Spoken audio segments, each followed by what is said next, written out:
Eighth part. The paperback I'd been reading was beside my pillow. I sighed. KG signed this. Yonabaro craned his neck down from the top bunk. So yes, sir. Listen, there's nothing to tomorrow's operation. Sweat it too much, you'll turn into a feedhead. End up losing your mind before they even get a chance to blow your brains out. I'm not sweating anything. Hey man, ain't nothing to be ashamed of. Everyone's nervous their first time. It's like getting laid. Until you've done the deed, you can't get it out of your head. All you can do is pass the time jerking off. I disagree. Hey, you're talking to a man who's played the game. What if, just hypothetically, you kept repeating your first time over and over? Would you get that shit? I'm just talking hypothetically is all.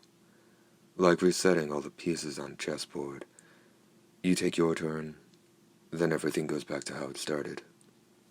It depends. Still hanging from the top bunk, his face lit up. You talking about effing or fighting? No, screwing. Well, if they asked me to go back and fight at Okinawa again, I'd tell to shove it up their ass. They could send me back to an effing firing squad, if they want, but I wouldn't go back. What if you didn't have a choice? What if you had to relive your execution again and again? At the end of the day, every man has to wipe his own. There's no one to make your decisions for you either. And whatever situation you're in, that's just another factor in your decision.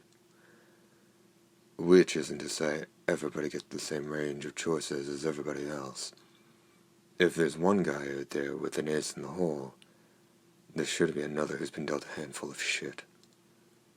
Sometimes, you run into a dead end. But you walked each step of that road that led you there on your own.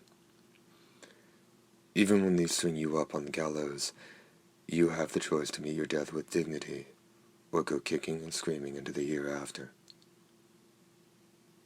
But I didn't get that choice. There could be a giant waterfall just beyond Tariyama, at the edge of the whole damn world, and I'd never know it.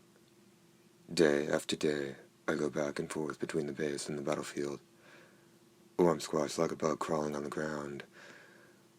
So long as the wind blows, I'm born again and I die. I can't take anything with me to my next life. The only things I get to keep are my solitude, a fear that no one can understand, and the feel of the trigger against my finger. It's an effed up world, with effed up rules, so have it. I took a pen from beside my pillow and wrote the number 5.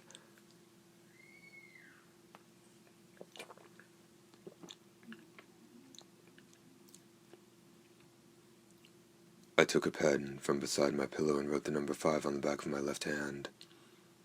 My battle begins with this number. Let's see how much I can take with me. So what if the world hands me a pile of shit? I'll come through it. I'll dodge enemy bullets by a hair's breadth. I'll slaughter mimics with a single blow. If Rita Vertasky is a deity on the battlefield, I'll watch and learn until I can match her kill for kill. I have all the time in the world. Nothing better to do. Who knows? Maybe something will change. Or maybe I'll find a way to take this effing world and piss in its eye. That'd be just fine by me. Chapter 1 end.